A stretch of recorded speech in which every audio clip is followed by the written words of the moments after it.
중생에게는 무엇인가를 볼 때 보이는 것을 분별하는 마음이 생기고, 들을 때는 들리는 것을 분별하는 마음이 생기고, 냄새 맡고 맛보고 만지고 생각하는 삶을 통해서 분별하는 마음이 생깁니다. 이런 육식이 생기면은 중생들은 몸 안에 있는 식이 눈을 통해서 색을 보고 귀를 통해 듣는다라고 생각을 합니다. 그리고 이 식은 죽지 않고 다음 생을 받는 영원한 존재라거나 육체가 죽으면 사라지는 일시적인 존재라고 주장하기도 합니다. 중화암경의 차제경에 보면은 차제라는 부처님 제자도 식이 변함이 없이 존재하면서 다음 생을 받는 자라고 생각했다고 이렇게 돼 있는데요.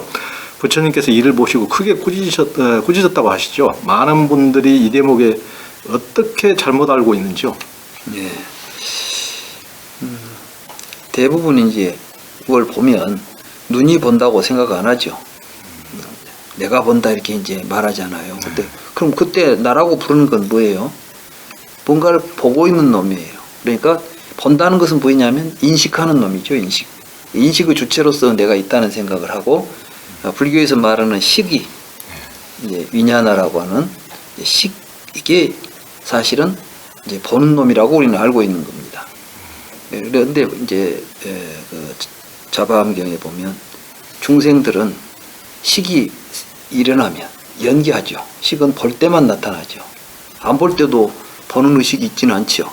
근데 나타나면 우리는 어떤 생각을 하냐? 이 식이 안에가 있으면서 눈을 통해서 밖에 이름과 형태를 지닌 무엇을 본다는 생각을 해버리는 거예요. 그리고 그 식은 항상 우리 안 볼 때도 우리 몸속이 어딘가 지금 자리 잡고 있을 거라는 생각을 하는 거죠. 대부분 내 마음이 내 몸 안에서 태어나서 죽을 때까지 계속 살고 있다는 생각하지 않아요. 근데 이제 그렇게 보는 것이 무명입니다. 그게 아니고 사실은 볼 때만 나타나요. 이게 식이. 그래서 부처님은 식은 안과 색을 조건으로 해서 나타나고, 안과 색이 사라지면 식도 사라지죠.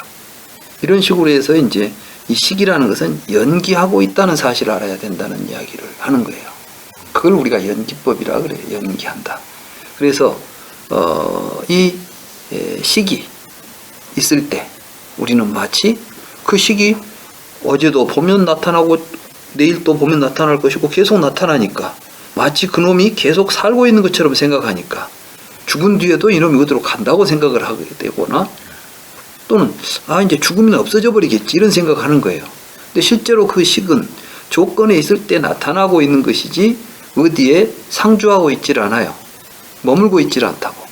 머물고 있지 않는 그놈을 우리가 가지고 다음 세상에 계속 존재할 것인가, 죽음 없어질 것인가 논의하는 것 자체가 잘못된 생각이죠.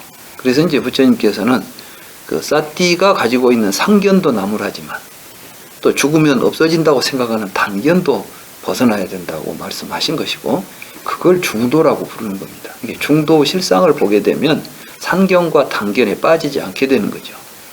네, 그런 의미가 있습니다. 네.